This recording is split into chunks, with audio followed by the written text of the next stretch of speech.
If you want to be the best, you got to beat the best, and the best is blessed, baby. All right, gentlemen, we've been over the rules. Protect yourself at all times. Follow my instructions. Keep it clean. Touch gloves if you wish. Let's do it.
Straight Talk MMA, hosted by Zay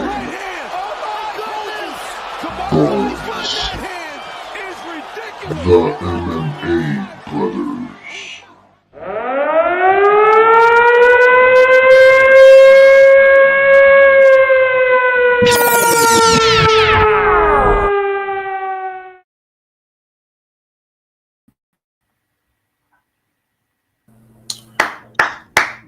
Let's go. What up? Yo, what's up, bro? Another Friday night in sunny South Florida. What say you? Hey, listen, I'm ready to go over these fights. This is the biggest fight of the year in MSG.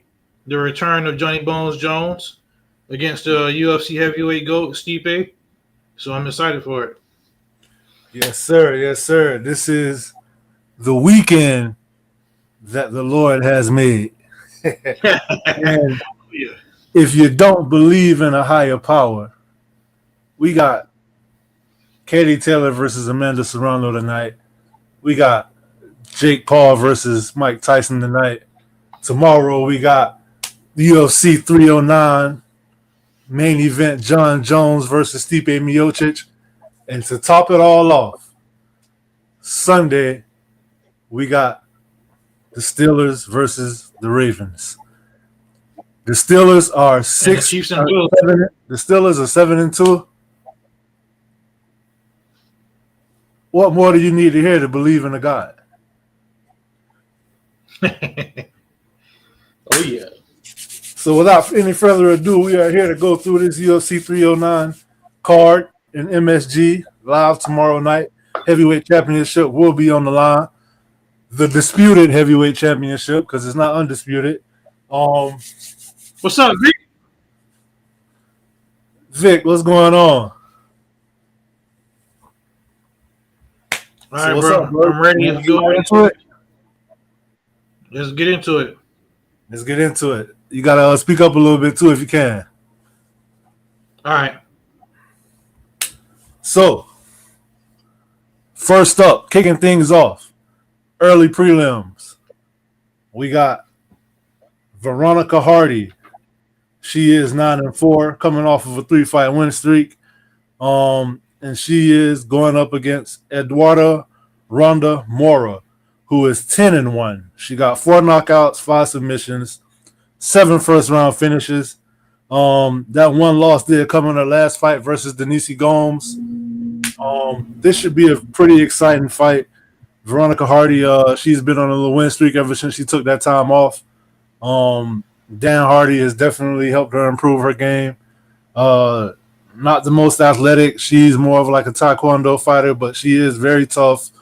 has power in her hands, good footwork, very active on her feet, and has a high fight IQ. Eduardo Mora, she's really tough. She's definitely a grappler, but she has a heavy chin. She will throw strikes, but her intention is to get you on the ground and submit you or pound you out. I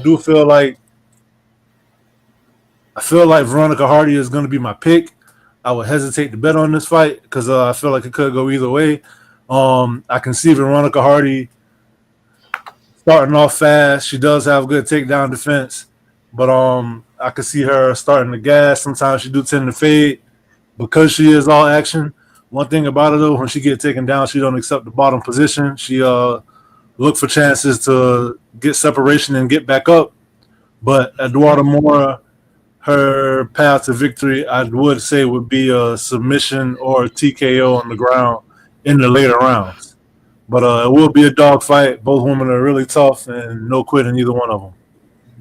Yeah. Can you hear me good, bro? Yes, sir. All right, put in my headphones. I got this fight going in Veronica Hardy's way, plain and simply because I feel like she's going to be a little bit more technical. Eduardo, her last fight was pretty entertaining. She do got some dog in her. I just feel like Veronica Hardy, she on a little win streak, and I feel like she's just in her stride right now. So I'm taking her by decision. All right, good. What up, Vic? What up, Chris? Thank you for the birthday wishes and fuck you at the same time. So next fight. Yeah, my boy. Let me go first, bro. All right, we have the returning Basil the Habibi Hafez. He is 9-3-1, 1 KO, 4 subs, 4 first round finishes. This is his third appearance in the UFC. Previous fights, he debuted 1 day notice over Jack Della Maddalena, and then his last fight was up against Mickey Gall, who we'll get to next. He is going up against the Welsh gangster, Oban Elliott, who is 11-2, 2 knockouts, 3 subs, 4 first round finishes. I believe this is his third appearance in the UFC as well. What you got, bro? What's up, Dean? What's up, Dino? Hey, this fight is very hard for me because I'm a huge fan of both guys. Basil Hafez, I've been on his train since he debuted against JDM. And I feel like he kind of could have won that fight. You know, the judges gave it the other way, but I just been a huge fan of Basil Hafez ever since, you know. Oban Elliott, his last fight was pretty impressive. People didn't expect for him to win. He won. He got like a little child piece on it in him, so I'm a huge fan of him too. I just got to go with Basil. I feel like he's going to take him into deep waters. He's going to use that clinch game and talk about having dog in you, man. Basil Hafez, he definitely got that dog in him. I always said before, he's in my top 7 favorite fighters, with him being at number 7 most likely, and I'm going to just stick with him, you know, picking on my heart here. Hey, Dean, the real question is, how old do I feel? And I feel forever young, my brother. Forever young. So, with that being said, yeah, I'm going with Hafez as well. He has power in his hands, but don't get it twisted. He is a grappler at heart. Oban Elliott, grappler at heart as well. Oban Elliott is very well rounded. His last fight, he pieced up. Who was it? Who did he fight his last fight? I was about to say Mickey Gall, but that was Basil Hafez. He pieced up Mickey Gall in his last fight. That was a good dog fight. He do got a lot of dog in him.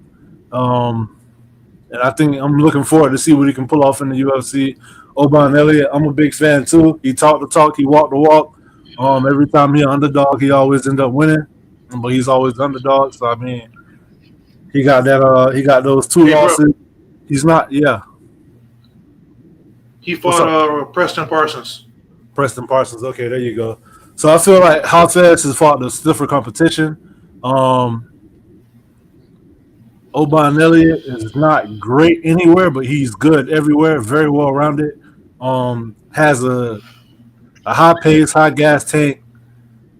this should be an entertaining fight, but I'm going Hafez as well. I feel like he could possibly get the KO. I'll be interested to see what happens when this goes to the ground. Hassan, what's going on? What's going on? Yo. Shout out to everybody that's watching on Twitter as well, Facebook, whatever platform you're watching us on. We appreciate it. If you scroll through the channel, go ahead and hit the like and subscribe button. We appreciate it. Something on here for everybody.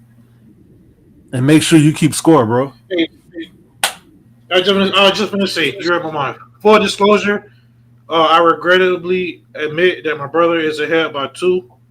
He got me by 2. So this is, we got this card and another card. So I got 2 more cards to get ahead of him. So he winning by 2 points. I got to give it to him. You know. And we still got to figure out what to bet for. Shama. Anybody got any ideas? Put it in the chat. If you got any betting ideas, put it in the chat. Yeah. What y'all want to see us do for whoever picked the most fights right this year? Because the end of the year show is coming up. Probably going to do it in early January. Next up, we have in the welterweight division, Mickey Gall versus Ramiz Brahimaj. Brahima 10-5, all 10 victories coming by submission, 9 of them in the first round. Mickey Gall 7-6 with 6 subs, 5 first round finishes. Mickey Gall is one of those fighters. He debuted against CM Punk. I did CM Punk Destroyer, absolutely. And then after that, his Mike Jackson or somebody. Say it again. What you said? No, go ahead. I know he won his first. Sage Northcutt. He disposed of Sage Northcutt, and so they thought, okay, this guy's going to be pretty good. He is pretty good, but his record don't say it. I feel like he didn't really have time to grow in the regional scene. He was thrown straight to the wolves. He got in on Dana White looking for a fight. Ramiz Brahima. I feel like I only saw one fight of him, so I can't break it down too much. But from what I saw, I mean, he didn't look like what his record says. I mean, he didn't look like he was. His ground game is probably good, but I don't think he has good wrestling. Kind of like Mackenzie Dern, like he struggled with taking fights down to the ground. It looked like he settled for just leaning on you on the cage. Mickey Gall will surprise you sometimes. I'm going to go out on the limb and I'm going to pick Mickey Gall. I think he'll be able, especially his last fight, like he got the heart. He is going to be aggressive. He will bring the fight to him. I'm going to go ahead and pick Mickey Gall by decision. I also feel like his submission defense is good enough to where if you get taken down, he should be able to survive or at least get back up. Yeah. They really got to chop off. Yeah, that's not happening. But yeah, I'm gonna pick Mickey Gall because I feel like I know more about him, and I feel like you said, he's not a bad fighter, but he's a gatekeeper. I feel like his UFC savviness and veteranship will get him this fight. Just that simple. I'm not a big fan of him, but I got to go with Mickey Gall in this one. Yeah, I wouldn't bet this fight either. This fight would be a hard. If I was to bet this fight, I would bet the over, whatever it is, because I feel like it's going to a decision.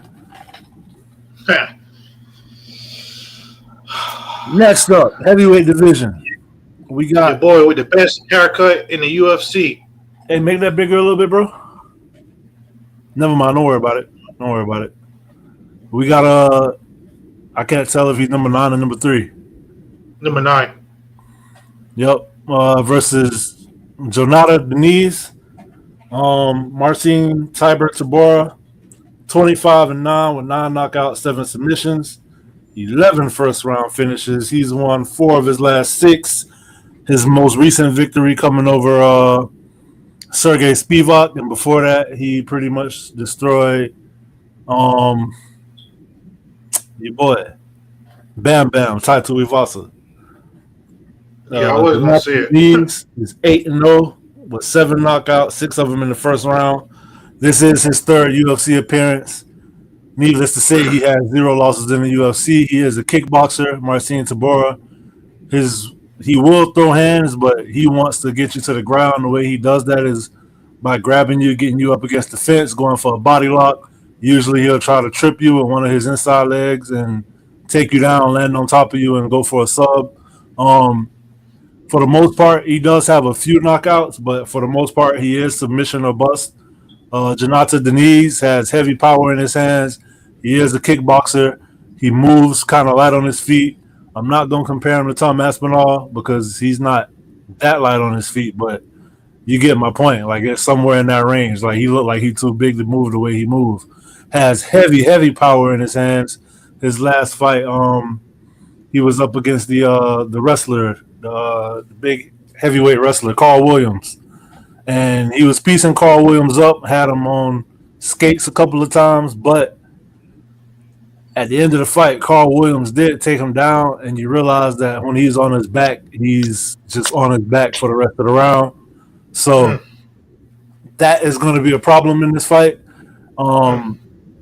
Marcin Tybura can take some shots. He does have a chin, pretty reliable chin. His chin is almost as good as his haircut is bad. But if Jonata Deniz wins this fight, he's going to win by knockout early. But if he can't get the knockout early, then he probably will get submitted by Marcin Tybura. I'm going to pick Tybura, even though I'm not really a fan, but just the way my MMA math is mathing, I got Tybura for the dub. Yeah, you basically hit the nail right on the head. Jonata Deniz, he debuted in the UFC with a knockout over Austin Lane in the second round. And then his last fight, he went against Carl Williams. He was piecing him up, but he was very, very susceptible for the takedown, and not just getting taken down, but not being able to get back up. If he can't get up from Carl Williams, then I feel like Tybura should, submit him. He was supposed to fight Derek Lewis, but that fight got canceled. I would have loved to see that. Yeah, me too. He just straight up and just come for your head and knock you out. Tybura should win this fight, but I'm down and behind, so I need to. I want to pick against you, so I'm going to pick Deniz for the knockout here. Oh, boy, I got that boy out of his element. Look at him. Got to come back. But Hail Marys. I like Deniz for the knockout here, and I feel like he's going to establish himself as, like a top 15 heavyweight or something like that. So you don't really like Deniz for the knockout. You just feel like you have to pick him. I'm going for Deniz with the knockout. Let's go. I just want to make that clear to the audience that he feel the pressure that your boy applying. So he's trying to prove it right now. Say what? I say there is no pressure. I'm gonna win. That's what the actions don't say the same thing. But I digress. Nevertheless, that concludes the early prelims. Opening up the regular prelims, we have David Onama versus Roberto El Charro Negro Romero. David Onama, 12-2 with 7 KOs and 4 subs. He got 6 of them finishes in the first round. His last fight was against Nate the Train Landwehr. He's on a 4-fight win streak. Well, not 4-fight win streak. He won 4 of his last 5, though. Roberto Romero is making his UFC debut. He is 8-3 with 3 knockouts and 2 subs, 5 first-round finishes. I got to go with what I know here. He's making his UFC debut. I know he got a big name behind him. I've heard a lot of hype. But I feel like they setting David Onama up for the dub. He is long. He is rangy. He will gas, but even though he's gassed, he won't stop. So he's kind of like a Terminator in that sense. I've seen him come back to pull victories off, such as that Nate Landwehr fight. Matter of fact, no, that's the fight he lost, but that was a hell of a fight, hell of a scrap. He started off getting destroyed, and he just ended up coming back and making a fight out of it. That was a decision that could have went either way. I do like the team that he trained with, and like I said, he's the more known product.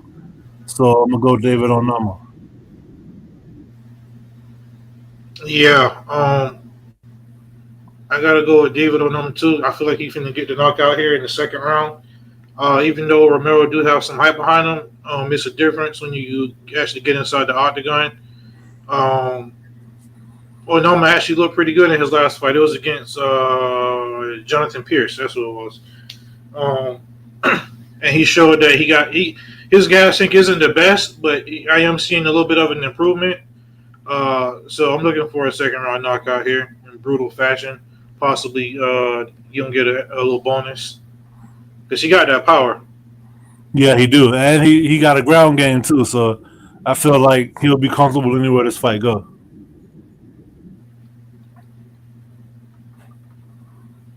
Next up, we have UFC veteran Jim A10 Miller. He's fought on UFC 100, fought on UFC 200, fought on UFC 300. He is 37-18 with 17 knockouts, 20 submissions, 15 in the first round. He is 41 years old and he's still doing it at the lightweight division, which is even more impressive.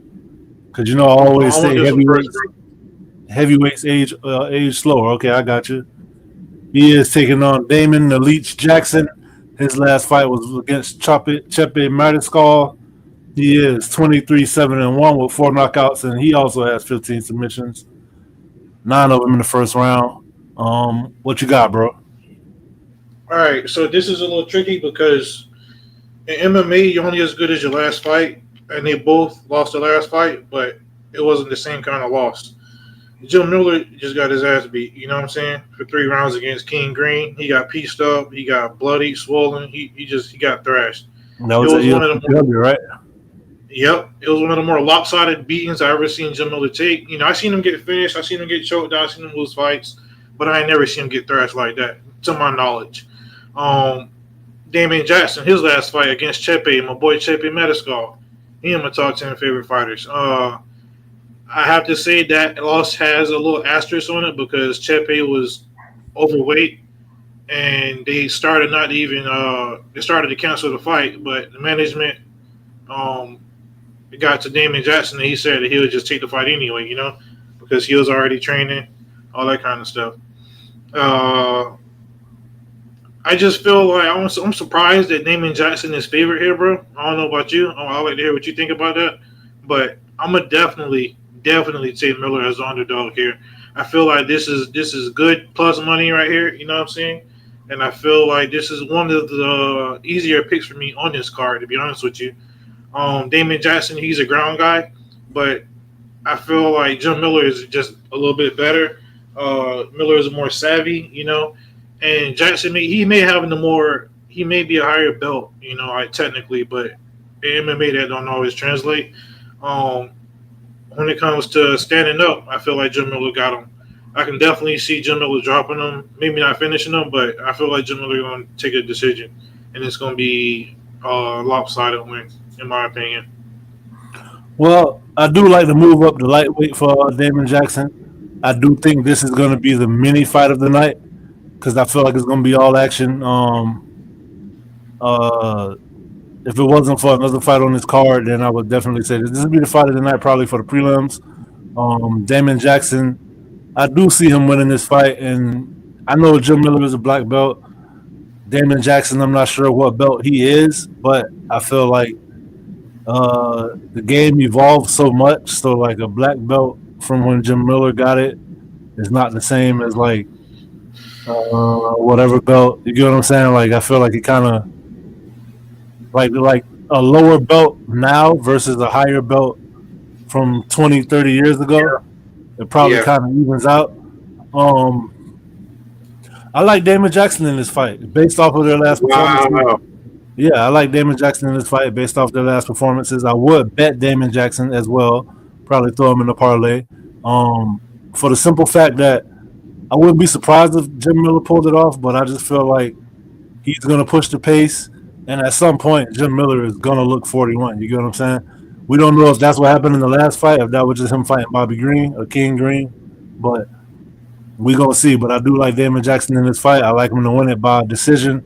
I don't think he can get Jim Miller out of there because that generally just doesn't really happen like that. He don't got the power in his hands to do it. I don't see him submitting him, but this will be a fun blood and guts fight. Wow, I'm interested to see. Ha! Let's go. I'm excited for this one. I'm excited. You should save that talk for when we're talking about the Steve fight. All right.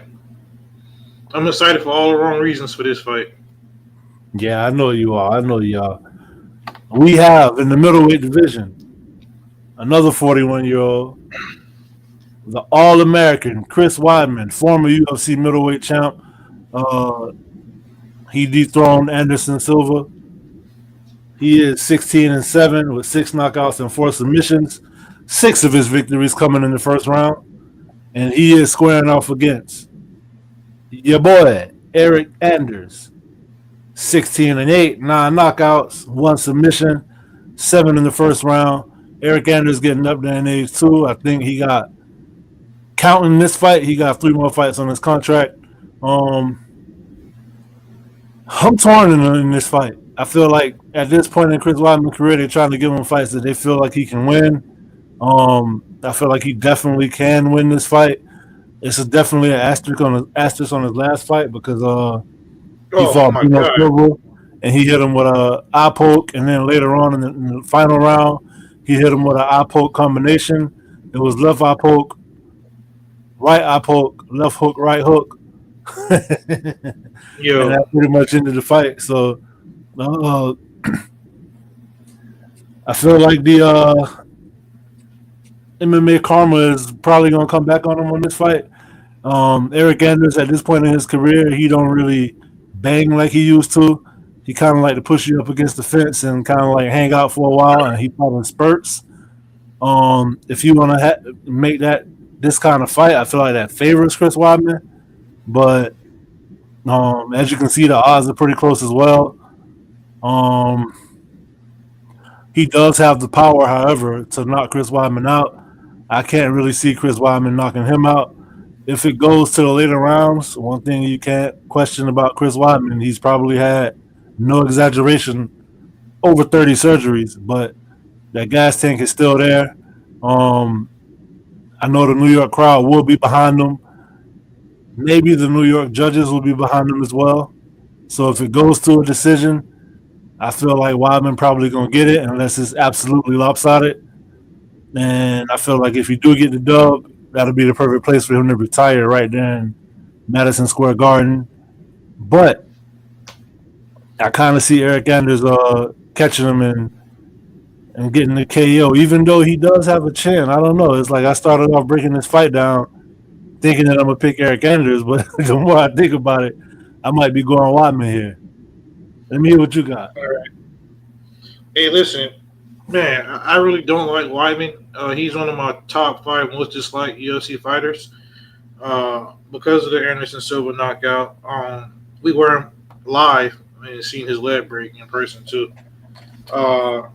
His last fight was egregious. I still don't like it at all. It still don't sit well with me how he was able to finish a guy with an eye poke in the sequence, and they called it a TKO.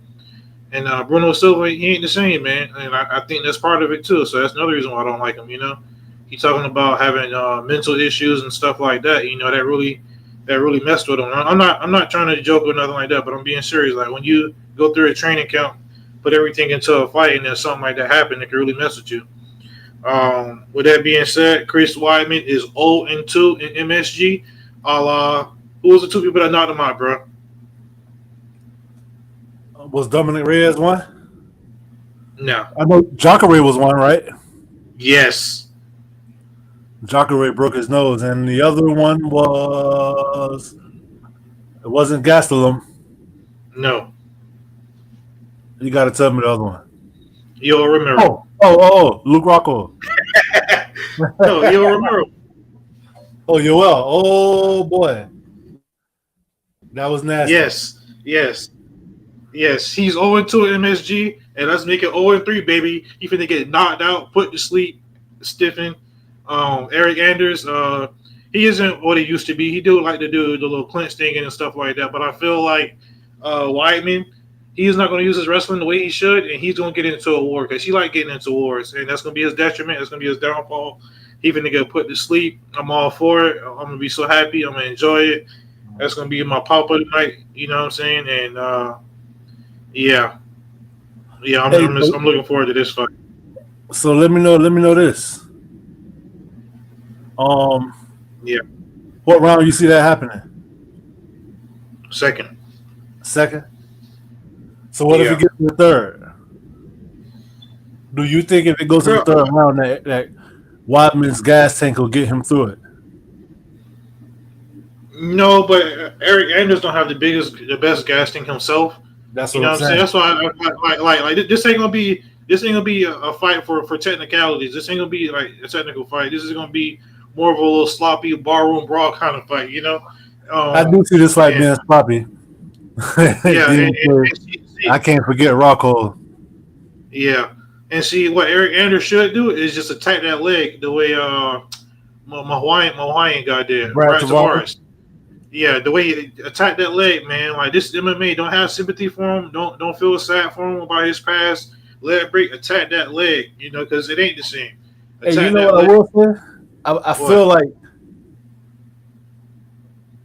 not being a big fan of Chris Weidman, I respect the way he came back from that injury, and he shows that he's not washed. Like he's not the Weidman of old, but he's definitely not washed. He's in every fight that he's been in since then. Yeah, I gotta respect that. You know what I'm saying? I do give him respect for that. But besides that, I don't like him now. And I don't know him personally, obviously, but as a fighter, I'm saying, you know, I don't like him. You know, so I'm looking for Eric Anders to get the KO. I'm jotting that down, and you got Weidman, right? By decision, I'm assuming. Nah, you swayed me. I ain't gonna lie. You swayed me. Yeah, Eric Anders. Yep.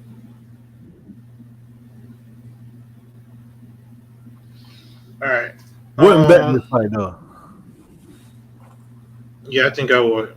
But I mean, honestly, like let's be honest here. If Chris Weidman was to utilize his All American wrestling, then he should be able to win this fight. But I don't think he will. And if you want to win that bad in MSG, he might go that route. You get what I'm saying?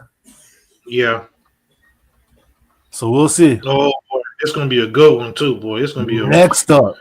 Oof.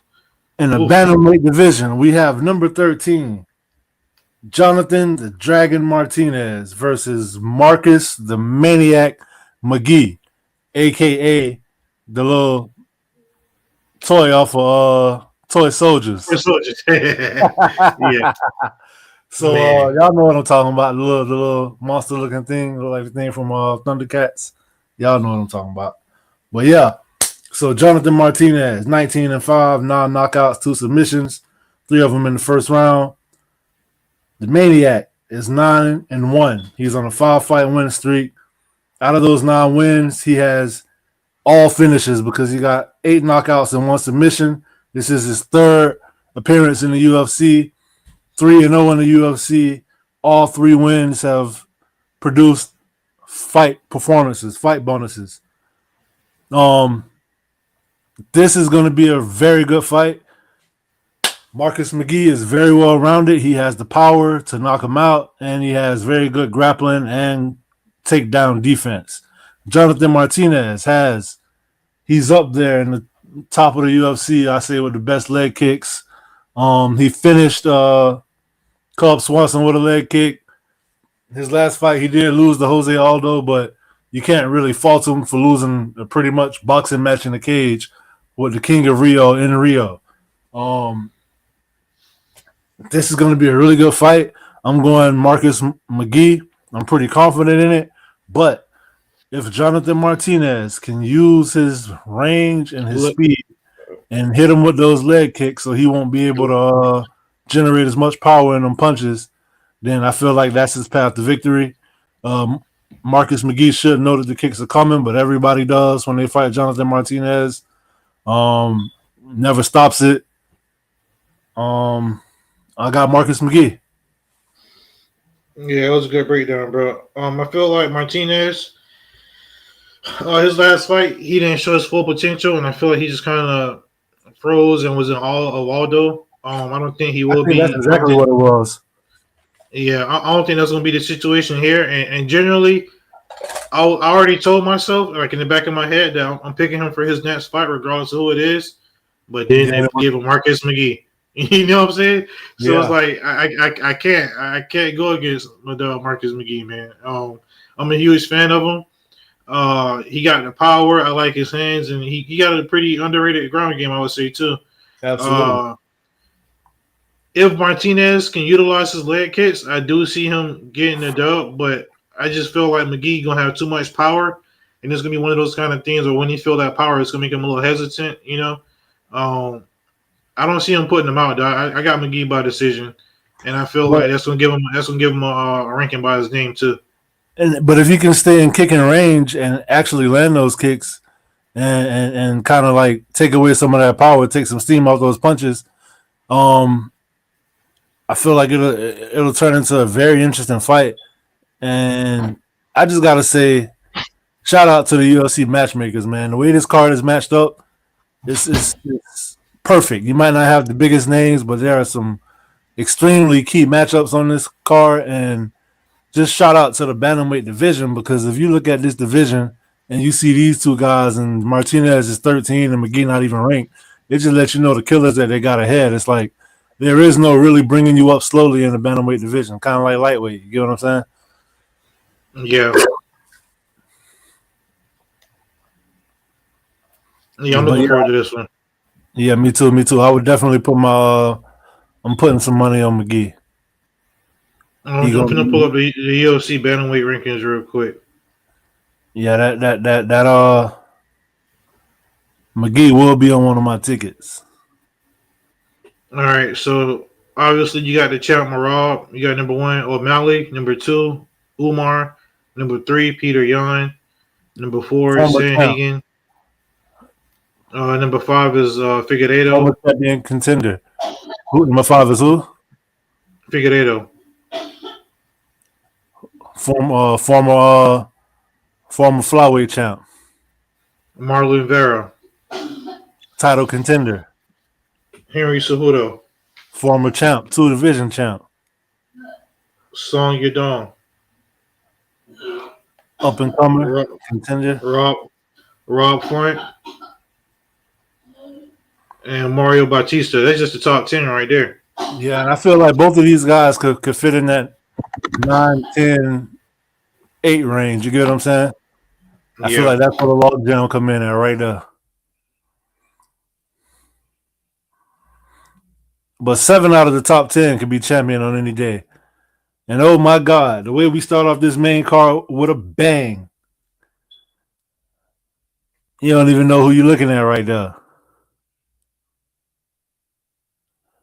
I don't know why this is a catchweight bout. I do know why this is a catchweight bout, because I believe it was Long Top took the fight on short notice. He was supposed to be fighting one of the Longo guys. I can't remember who it was. It wasn't Dennis Bazooka. It was Charlie Campbell was supposed to be in this fight, but he pulled out. So now we got Mauricio Rufy, a.k.a. my boy Rufy Colada, versus James Goku Lontop. Mauricio Rufy, 10-1, 5-fight win streak. All 10 wins coming by knockout, 7 of them in the first round. James Yontop is 14-4 with 7 KOs, 1 sub, 3 finishes coming in the first round. His last appearance was against Yaroslav Borishev. That was a really good fight. He ended up losing that fight, but he is very well rounded. Got nice kicks. Pretty good grappler. Mauricio Rufy, however, is from the gym, the Fighting Nerds. I compare his fighting style to Conor McGregor. Very impressive. Bladed style, bladed stance, kind of like flow with his strikes. Real quick, real in and out. I feel like James Lontop has been served to the wolves. Mauricio Rufy, his last fight, he even tried a sweeping scissor. It was weird. It was like a scissor sweep. He's really creative with his strikes. I feel like this is probably going to be a first, maybe second round KO TKO. And I got Mauricio Rufy winning this fight. And shout out to the fighting nerds, man. That whole camp is just amazing. We saw Carlos Prates in the main event last week, knocked out Neil Magny in the first round with a punch that kind of grazed him. I still don't know what really happened, bro. Yeah, he got grazed on the forehead. I watched that 1,000 times because I had to see it. But yeah, the nerds on the roll, man. And I feel like Mauricio Rufy gonna continue that. Yeah, this is the easiest pick of the whole night. Mauricio Rufy gonna put him to sleep in the first round in impressive fashion. Very Conor McGregor-esque. It's gonna be entertaining for the simple fact of like this guy's fighting style is just entertaining. He's very explosive, very in and out. He'll do something creative, something you didn't never seen before. He seems to fight very free, and I love that about a fighter.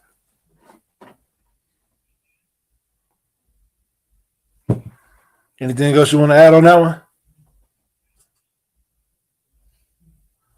No, I'm good, bro. Okay, so next up in the women's flyweight division, we have number 9 versus number 11. Two Brazilians. We have Vivi Araujo, who is 12-6, 3 KOs, 4 subs. She got 9 of those wins in the first round. She is fighting killer Karine Silva, who is 18-4, 9-fight win streak, 9 knockouts, 8 submissions. I am a huge fan. She only has 1 decision. Her 1 decision was in her last fight. Can't remember who she went up against, but they are definitely giving her a tougher test every time. Vivian Araujo has won 3 of her last 6 fights, so I feel like she hasn't really been able to put together a good win streak. She'll win, lose, win, lose, lose, win, win, lose, win. One of her most notable fights, however, was against former champion Alexa Grasso. That was a 5-round decision. It was a pretty entertaining fight, but I think the right person won. It was kind of close. Her last fight, she lost to I hate when I do that. I should just go ahead and start taking notes. But nah. Her last fight, she lost to who just fought Rose? Not recently, but the fight before that.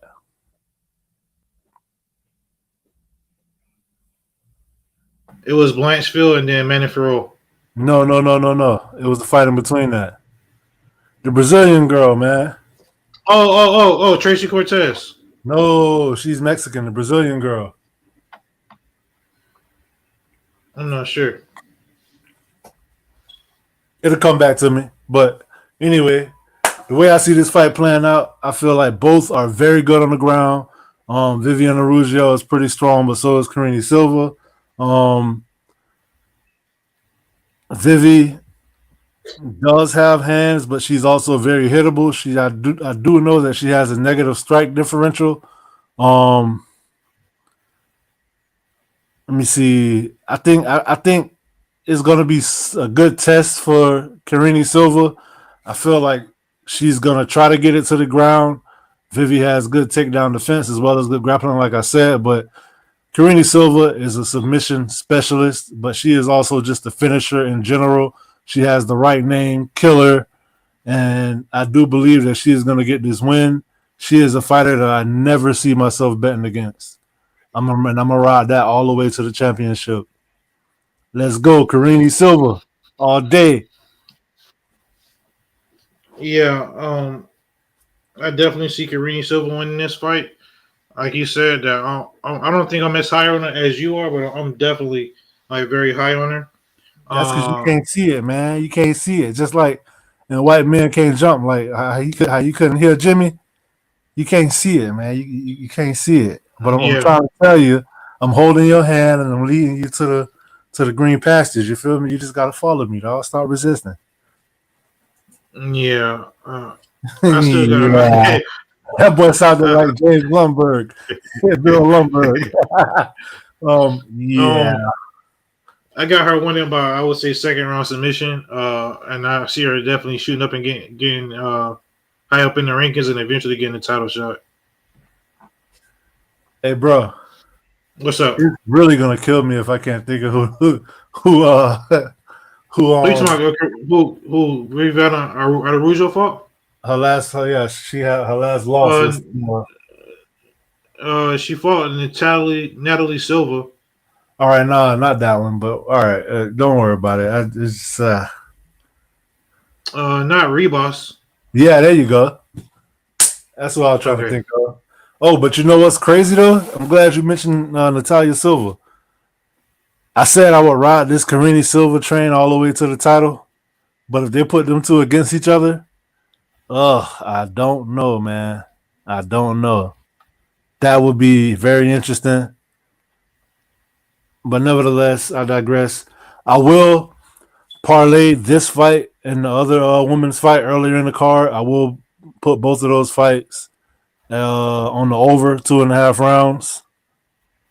But it will be a risk with this fight just because Karine is a finisher, but I have faith in Vivian's ground defense, submission defense, in order to take it into the third round at least. All right. And now, in a featured bout, we have the proclaimed prodigy, Bo Nickel, who is 6-0, 2 knockouts, 4 subs, 5 finishes in the first round. He is facing off against Paul the Bear Drew Craig. He is 17-8-1, 4 knockouts, 13 submissions though. 11 of those submissions in the first round, but he is on a little skid. He's only won 2 of his last 6 fights. This is a crazy one to break down because Paul Craig can beat anybody on any given night, but most likely he won't. You get what I'm saying? Like, it's like he got wins over former champion Jamal Hill. He got wins over current number 1 contender Magomed Ankalaev, and that's Ankalaev's only loss. Seems like his game Jamal Hill arm. Huh? Yeah, broke Jamal Hill arm while simultaneously choking him out in the triangle. Seems like Paul Craig's strategy in every fight is I'm going to get my ass whooped, desperately try to get it to the ground, even if I got to get knocked down.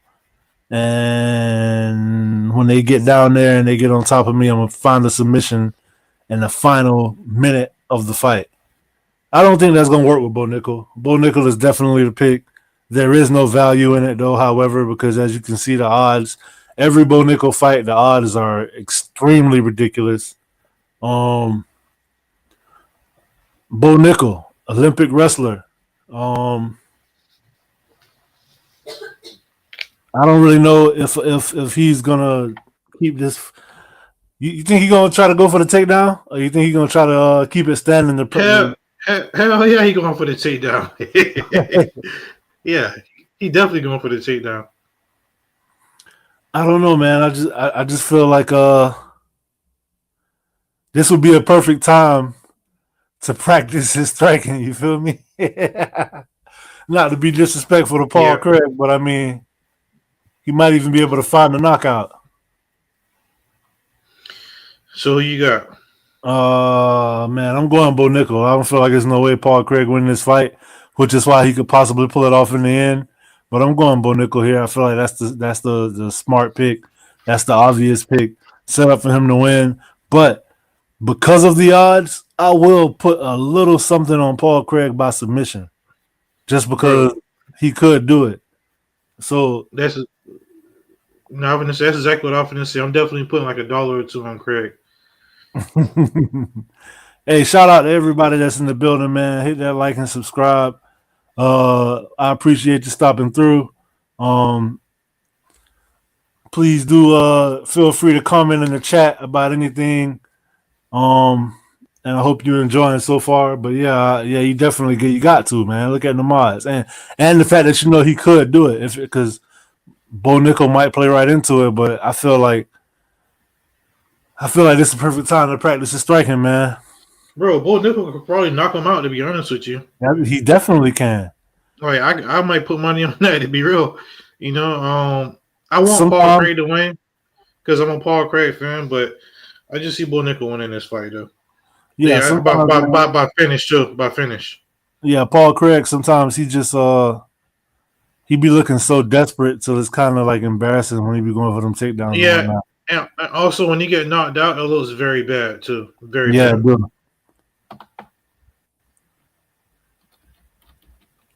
Ooh.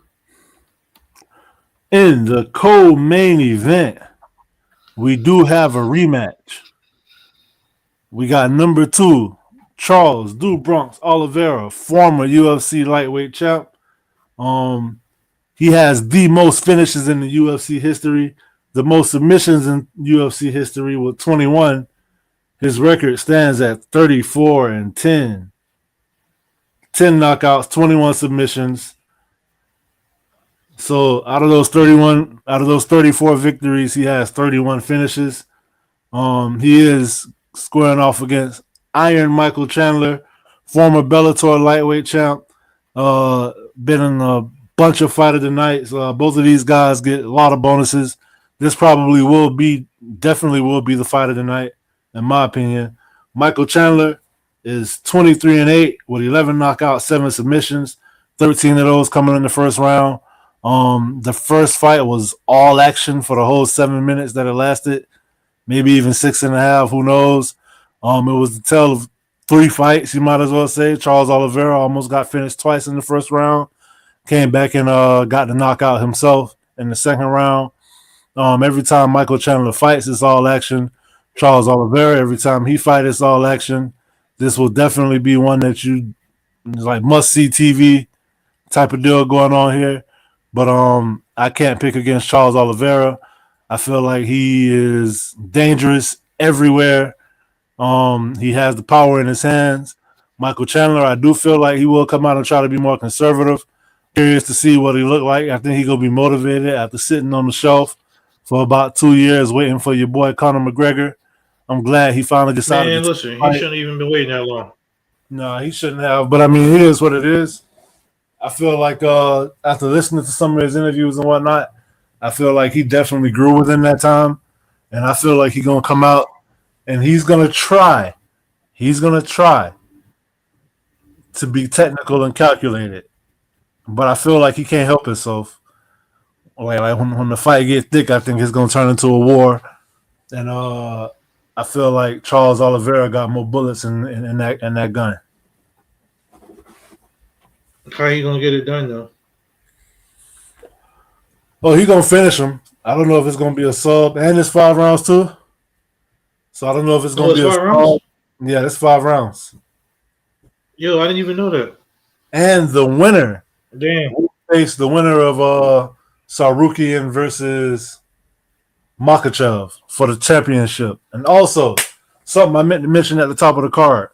Did you know that the UFC is going back to the old gloves for this fight? I mean, for this card. No way. What for? Yeah, why for this card?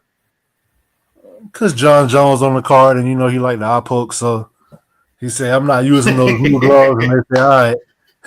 They say, "All right, you don't want to use them. Yo. We relocated the whole card for you. We'll change the gloves for you too." Yo, Dana White, bro, would do anything. And I mean anything. For Conor McGregor and Jon Jones. Jeez, even more so. I don't know if that's why. I'm just talking. I don't know if that's why, but I heard they're doing it for the next card too. I don't know if it's because the knockouts went down or what, but yeah, I got Oliveira finishing Chandler. I'm not sure how submission or knockout.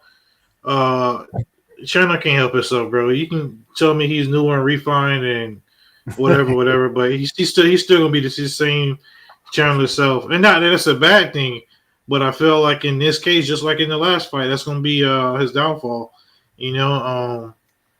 Oliveira, and I feel like Oliveira, man, he didn't like the way his last fight went, obviously, and I feel like he's gonna come out motivated because he wanted that belt back because that Islam fight was just a throwaway fight, man. That wasn't the real Oliveira. He wasn't healthy in that you fight. can say that was the old Oliveira. Yeah, I mean, also I just feel like it just wasn't him. So I want to see him get his rematch, and I want to see him take that belt from Islam. So I'm picking Oliveira in this fight, definitely. Hey, so check this out. It's funny how if he win this fight, then no matter who he fight next, it's a rematch for the belt. Yeah. And a rematch that he lost both of. So that's kind of interesting. He on a revenge tour, man. Yeah, let's get it. I'm down for it. Hey, and also, did you know that there were rumors that Charles Oliveira was pulling out of the fight? So they were scrambling trying to find another opponent. Well, so Michael Chandler thought he was going to have to fight somebody else. A couple of people raised their hand and threw their name in the hat. But then Oliveira came out and said that he was just saying that to mess with Chandler and get in his head because he'd been waiting for so long. Wow, for real? Yeah. Hopefully that's really why he did it and he got an undisclosed injury. Right, and decided to just go through with it anyway. Last, but definitely not. This is the main event of the evening. And now, it's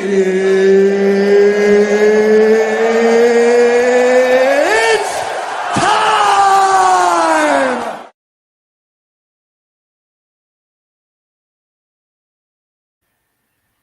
Threw me back to a month ago. Yeah, I'm hyped for this one right here, boy. I'm hyped for this one right here. We have the reigning, not defending yet, not undisputed, but the heavyweight champ nonetheless, John. Hey, Bones bro. Jones. Hey, that was real slick what you did because y'all about to get on you.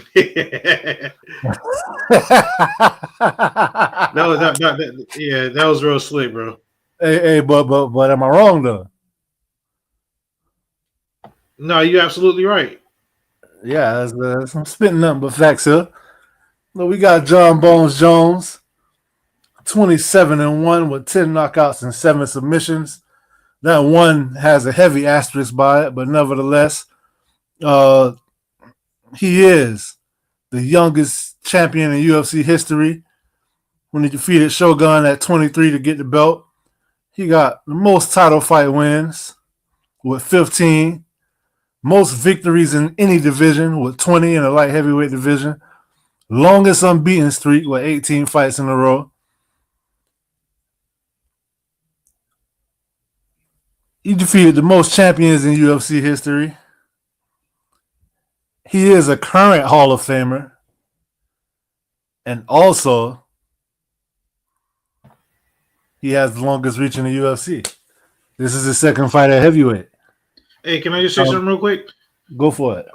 For the earlier MMA fans who was watching it when Jon Jones was coming up, Johnny Bones Jones, bro, that tear that he went on from Shogun to Rashad to Rampage. Don't worry about it. They ain't gonna understand it. You know what I'm saying? Like, bro, that was insane, bro. He was so young. You feel me? Yeah. And it's like, no, like, man. They can't comprehend it, bro. They can't comprehend it. But you know, like I hear. Well, hold on one second. I'm not done, bro. I understand that Poetan, he's on the stretch right now, and you got these fighters that's on consecutive winning streaks and stuff like that. But look at the name value. He was doing this to pride legends. You know what I'm saying? Like former champions. You know, yeah. Go ahead, bro. Yeah. I mean, he was that guy. You feel me? Some people can debate the greatest of all time thing. If you wanna, he beat DC twice. You feel me? Depends on how you feel about roids, you know. But yeah, I mean, he is squaring off against the greatest heavyweight of all time, Stipe Miocic, coming in at 20-4, 15 knockouts, 9 of them in the first round. He has the most consecutive title defenses in heavyweight history with 3, the most title defenses in heavyweight history, most title victories, most championship victories, I should say, in heavyweight history with 4.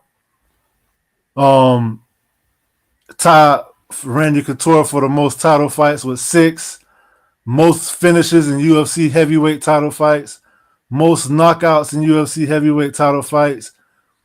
Most fight of the night bonuses in UFC heavyweight history with 7. He also defeated DC twice, by the way. Mm-hmm. I said he had 7 bonuses. I meant to say 9. I done lost 2 of them. Ain't that crazy? Mm-hmm. It's funny to me how people not giving Stipe a chance. I feel like it's really disrespectful. I feel like one reason why people aren't giving Stipe a chance is because they only have been they've only focused on Jon Jones's career. Yeah, what Jon Jones did was amazing. You can't take that away from him. He destroyed the who's who.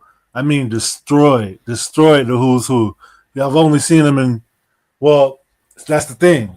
All right, so I've seen him in a competitive fight against Gustafsson. Saw him in a competitive fight against DC. But once he popped and he had to be clean, like forced to be clean.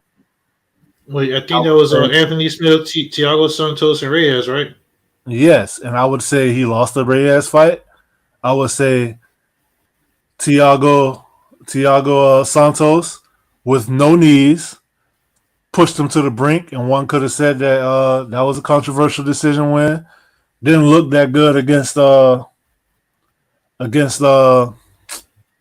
OSP, but at the same time, I feel like it's because we grade him on the curve. You get what I'm saying? A win is a win.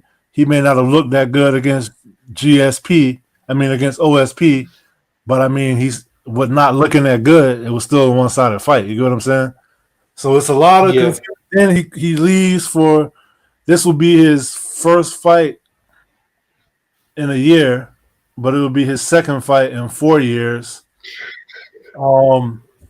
Came out against Cyril Gane, destroyed him under a minute.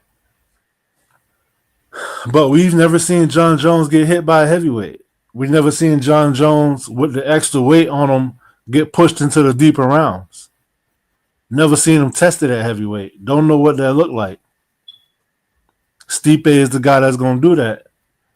And just because Stipe got all these haters and everybody already talking about Jon Jones versus Tom Aspinall or Jon Jones versus Poatan. You see it. Stipe Miocic.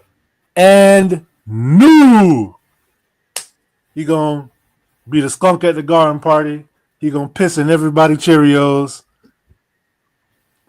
and he gonna handle his business. And he gonna defeat the almighty powerful Jon Jones. And I wonder what people are gonna say then. How you gonna do it, bro? Now he gonna do it. He might just finish him. He might just knock him out. And the reason why I say that is because, all right, where does Jon Jones have an advantage in this fight? What's his method of victory? Reach or use a jab or a takedown. All right, so if you go to takedown route, you know Stipe is an All-American wrestler, right? Yeah, but wrestlers don't like being on their back. They like a turtle. Right, but so DC is an Olympic wrestler, right? Mm-hmm. DC said itself that in the 3 times they fought, DC took Stipe down 1 time. And he said it was so hard to get him there. And then when he got him there, he knew everything he was doing. Like, he was very competent on the ground and was able to get back up. And then the juice wasn't worth the squeeze to get him back down again. So he never did it again. So, I mean, don't think Jon Jones is going to come in there and simply just take Stipe down and just ragdoll him and pull off a Cyril Gane. You get what I'm saying? No, he's not going to do that. But that was how many years ago when he fought DC? A lot. Okay, so how many years ago when Jon Jones fought DC? John Jones has fought more recent than Stipe, even though it was still, a short fight. But No, he's competed. He didn't fight. so what was it when John he Jones got hasn't had locked a inside fight the with octagon? Dominic Reyes. Huh? You say he hasn't had a fight since Dominic Reyes? He hasn't. He competed. All right. Who did he fight first? Dominic Reyes, or which one was last? Dominic Reyes or the last Gustafsson fight? Dominic Reyes was the last. Yeah, so that was the last time he fought. Now, if you want to say he's gonna keep it standing, I feel like he can outpoint Stipe, but Stipe he ain't gonna throw nothing at Stipe that's gonna hurt him and knock him out. Now I sound like somebody talking about the 72 Dolphins. What about now? Yeah, that's what I'm saying. What about now? So what has John Jones shown us lately that says that he's still John Jones? Listen, I'm not hating on Stipe Dean. It's just last time I seen him, he got put out. You know what I'm saying? Not just that, but he hasn't been active. He's been being a firefighter, which that doesn't help you train for an MMA fight. You know what I mean? Jones has been very active though. And honestly, he shouldn't even be in this fight. This fight should be going to Aspinall. But John Jones is gonna win this fight and then retire, and that's it. We're gonna be done. This is the last John Jones fight. All I'm saying is this. I'm saying when John Jones beat DC was John Jones's age now, and John Jones was Aspinall's age now. So I kind of don't like how John Jones talking about how he's a younger guy, he could this, he could that, but it's like DC gave you the shot. He was 37, you was 29, 30. Now you 37 and your boy is 29, 30. But at the same time, I feel him because no matter what he do, everybody gonna be talking about, what about this person? What about that person? Yeah. On that note, I do understand John's point because, like you said, if he beat Aspinall, then it's gonna be what about Poetin? Then if he beat Poetin, it's gonna be what about this guy? What about that guy? You know what I'm saying? So it's never gonna be an ending thing. So if you want to do this and retire, then I'm okay with that. But yeah, I'm okay with it too. He don't owe us nothing. He been doing this for forever, and I will put him down as the GOAT. But I just feel like people sleeping on Stipe. Now the only thing is, like you said, we haven't seen Stipe in a while, so this fight does have a big question mark by it, just because we don't know what either guy is really going to look like long term. But I just want to point out the fact that everybody talking about they ain't seen Stipe in so long, we don't know what he's going to look like. I feel like that go both ways. You feel me? And I want Stipe to win just because everybody feel like he don't got no chance, and I feel like they forgot. Y'all must have forgot, like Roy Jones said. Now, I don't think Jones is going to run through him and knock him out in the first or second round. I do think it's going to go to a decision, but I think it's going to be a pretty clear decision for Jones. And I do have respect for Stipe. It's just, I'm kind of bitter about the whole title fight because it's weird, bro. When you have an interim title fight and you crown a champion, but then the next fight goes to another guy who has the belt fighting not the interim champion. You know what I'm saying? Yeah, and I said when they first did that interim fight that they screwed up the whole division. Now listen, if you would have stripped Jones of this belt and they just fighting without for not a heavyweight title fight, I'm completely okay with this happening. But you can't have this fight when you got an interim title challenger just sitting there to the side. By rule and by definition, once this fight starts, there is no interim champ. Bro, I understand what you're saying. It's so stupid, bro. And then but Dana say he gonna throw the bag at whoever win, whatever it take to make the fight happen. But Stipe, I don't think he could be bought. But you never know. We'll see. Sometimes I feel like Jones just trolling to build that fight. You get what I'm saying? But yeah. One thing that I do think is not fair is all the questions they asking John Jones leading up to the fight is about Aspinall. Like nobody's thinking about Stipe. Yeah. So he kind of got Aspinall on his mind already, while Stipe just focused on him. You feel me?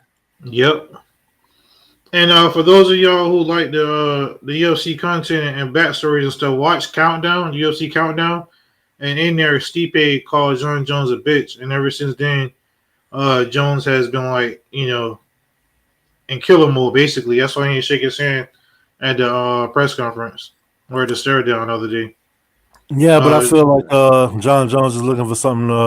Just like Jordan, even though I'm not a fan of him, Jordan will find something that his opponent did, no matter how small and minuscule it is, and he'll find that and use that to motivate him. You know, that's what great athletes do sometimes. So I'm okay with that. Yeah, I'm okay with it too. Overall, I'm really anxious to see what's gonna happen before the Steelers beat the Ravens on this fight tomorrow. Hey, we got a ball week. We need one. Thank God, man. Yeah, y'all do. But so yeah, that's pretty much all I got for this one. Y'all see the odds if y'all want to play with it a little bit. Fight of the night, KO of the night, sub of the night, bro. Sub of the night, Karini Silva. KO of the night, Mauricio Rufy. Or Mauricio Rufy. Fight of the night, Oliveira and Chandler. Straight like that. Submission of the night is going to be Bo Nickel. Fight of the night, either Chandler and Oliveira, or it could be the Damon Jackson and Jim Miller fight. KO of the night is going to be Rufy, I think, or it could be Eric Anders against Wyman. Add insult to injury, huh? And you got knocked out of the night.